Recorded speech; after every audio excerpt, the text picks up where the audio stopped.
Здравейте, пак съм аз. Сега ще покажа пак държавите наново и как да ги научите за по-лесно.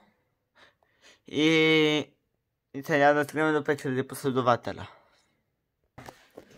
Това е Унгария, Финландия, Франция, Хърватия, Черна гора, Чехия. Как да научим Унгария? Значи, гледаме само първата буква. Колко държави в Европа има с буквата У? Познахте?